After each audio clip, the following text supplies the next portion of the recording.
Karibuni guys to our part 2 of Commerce Chronicles. We are here with Madam Rhoda. She owns the G8 Yacht Villa. It's a very amazing place. If you want to come here to relax, it's a very amazing place. And we are going to hear more about this business tuendelee now. But before we continue, guys, remember that this show is proudly sponsored by Dunamis Group of Companies. They deal with property management. If your landlord and managing your property is becoming a headache, then don't worry. Dunamis is going to sort you out. Also, if you're looking for somewhere to move in, you're wondering where you're going to put, who's going to manage your business, they are going to sort you out. Their numbers are right here on screen. Reach them out na utasaidika. So, Madam Rhoda, we have nimesikia inspired sana na story yako sana zaidi. Thank you. And I'm sure our viewers want to know more about G8 Yacht Villa. Yes. So about the profits, this is a very profitable business, I can tell, with the way, the size, the employees, the customers, kila mtu. And would you tell us, how do you manage your profits, especially to avoid overspending? Thank you. One thing, we have, we are with KCB, and we have also, we have an M-Pesa account with them. So most of the monies is not cash. So what we do is, if this money comes in, it goes to KCB, and I've told you that we are two directors, me and the Mr. Director, and we deal with the money, especially the cash. If it's purchasing, we sit down and we know what item we are. If it's a big item or it's an expensive item for the hotel, that we sit down and plan for it. So all the monies which come in, they go straight to the bank. There's more cash for purchasing things like vegetables and what have you. We have requisitions, the supervisor writes what they want from the kitchen, from our bar, our housekeeping, and when they write the requisitions, we purchase according to the requisitions, and we approve, and we are the same people who approve. So when the requisitions come, there is somebody who purchases. There is a purchaser. They go to the market and they bring us all the cash sales and all that. And then there's also an auditor. Most of the time, there are times we call an auditor to come and check on how we are doing it, so that we don't overspend or we don't lose customers because there are some things which are missing. And even our suppliers, when we call them, they come with the supplies we have asked them for, like the sodas. We also deal with the kagoshe, the beers and all those alcoholic drinks. So I think we are okay with how we use our profits and also the cash we receive. That's what we do with the cash. So I don't think whether there's so much in, even the profits they are not so big for us, they are not in millions that we are able to manage. Yes. Wow, amazing. And I'm sure you also have staff who manage the cash flow. Yes. Come again? There are maybe employees that you have employed, maybe the accountants of business. Especially the supervisor, they are both accountants, and they know how to account for the small monies we give them, especially for the or whatever they receive. Wow. So because like now, if a customer comes, if they pay through M-Pesa, it's recorded and all that. They know the books of accounts, the cash coming in and how it is supposed to be handled. Yes. Wow, amazing. Thank you very much. Yes. And what about savings? Especially now that you have bills to pay, do you also have like a saving strategy? Yes, we do. Because we can't use all the money which comes in, especially even if it's a week. So when we have paid all the bills, we have paid for the suppliers, and also we have paid the other small things, the market, the shopping, the small shopping we do, all the other money we put it into our banks for savings, for the future.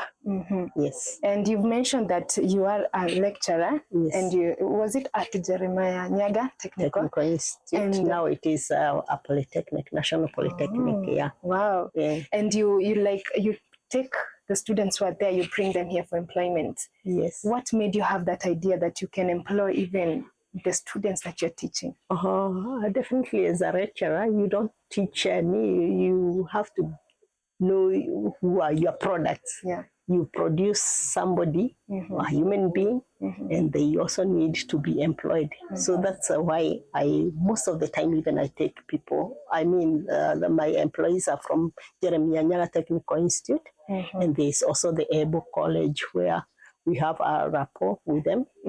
They also give me some employees because I know some of the lecturers there. Oh, wow. And I've seen most of the employees are Gen Zs. How do you manage to deal with the Gen Zs? They are always, most of the time, even they are with their phones on their rules and regulations. So if somebody doesn't follow the rules and regulations, then you are not a good employee. And even the Gen Zs, they work well. If you come together and you tell them this is what is supposed to be done and all this, and that is where they are. They like it. They like those rules and regulations. If they see that it is Missouri, they wanaendelea. Yes. So I think I don't think whether there is any problem with employing those Gen Zs. And then us who are older, I'm sure they follow our instructions, and also the rules and regulations are the ones which make them even be there, because they know what they want. Yes. Wow, amazing. Very big thank you for employing them. You're creating employment for the youth, exactly, which is very amazing. Okay. And this business, is it a business? There's someone who's watching us and they're planning to start such a business. Is it a business that can pay bills and sustain a family? Oh, yes, it can. If one has that interest and passion, hospitality industry, hotels, they are good. And I would advise these agencies or the young people or a young entrepreneur that you can start with small, even if it's a kiosk. You start selling mandazis, especially outside in these places which are coming up, the markets which are coming up, and especially along this road. There are so many small markets which have been built by our county government. You start small. You can start selling mandazis and some tea. And that is how a hospitality industry starts. A hotel starts there with selling just mandazis and tea. Then you grow up as the demands come in. Yes. You also started somewhere low. I started very low.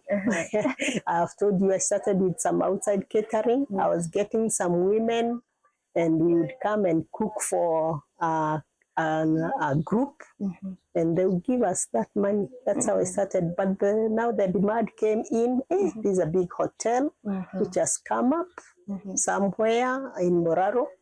So what do? That demand came in when people started eating our chicken, our goats from Bere.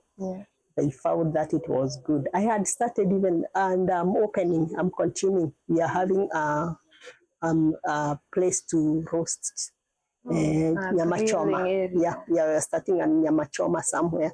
You have seen outside there at the gate. Yes. Wow. And every business has its own challenges. What are the challenges that come with running G8 Yachvila? One, I will say, customers, they choose the place where to go or where to spend their time. So most of the challenges we are fighting it with the customers, with the flow of the customer, because with this economy, I think spending has gone down, very down. Sometimes I say you can't hear the need, you can't hear or somebody, you can't see somebody coming to eat some chicken and he hasn't bought some vegetables, ugali, unga for the family. So the spending has really gone down. So I'm in an area where we have Mira. Even that economy has gone down. You remember even it had been stopped sometimes. Yeah, Meru. Yeah. So even here, the Mira people are my customers. So you see, the economy has gone down. There is no money. So that is one thing. Customers, the flow is slow.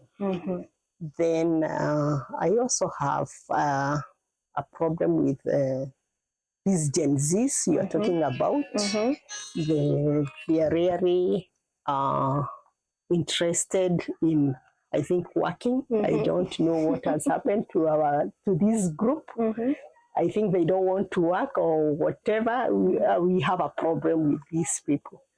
So sometimes they feel they don't want to. There's a big turnover of employees. Yes. Oh, it's like they are not permanent. I think they want where there's a lot of business going on or something. That one I don't know why. The Gen Zs. Yeah, the Gen Zs. I don't know why they really want to be in bigger towns. Okay. Yeah. Okay, thank you very much. And we are in Bere South, Moraru. Yes. Why did you choose this area, this specific location? Oh, this is home. And this is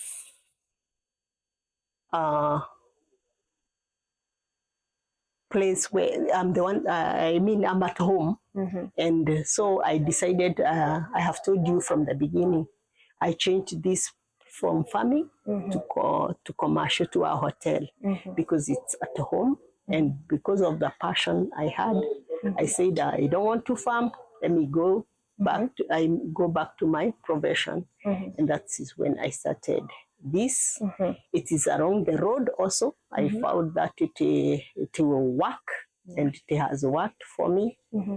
And we also found that since we are just the lad is so idle, even the farming I was doing was not producing anything. So we decided let's change it into a hotel. Yeah. But they have seen it's a sunny area. Sorry? It's a very kind of dry sometimes. Yeah, and it is dry so no maize, no beans, they were just dry. Wow. Yes. Thank you. And where do you see yourself in the next 5 years? I hope that I will be a star, one of the stars, even if not the 5-star, at least I'll be around 3-star hotel. And I hope so, because I'm also thinking of opening an area whereby those people from town, even if it's from Nairobi, from bigger towns, I would want them to come and experience the Bodos. The Bodos is experience what they feel that they don't have. There you have it, guys, right from GHH Villa in Moraro. Upper we are in Bere South. This town is called Moraro. You have heard it about the inspiring story of Madam Rhoda, the way she started, and I'm sure you've been inspired. So guys, we're going to sign out, but before I go, remember this show is proudly sponsored by Dunamis Ruach Group of Companies. They deal with property management. Kama when a landlord and managing your property is becoming a headache, whether in flats, apartments, rentals, land, whatever it is, even somewhere that their businesses, don't worry, they're going to sort you out. Also, kama unataka kumove in, unashangaa ni wapi utapata a vacant house, they're going to sort you out. Their numbers are right here kwa screen. Reach them out na utasaidika. So see you on our next episode, guys. I have been your host, Sherin Njoroge.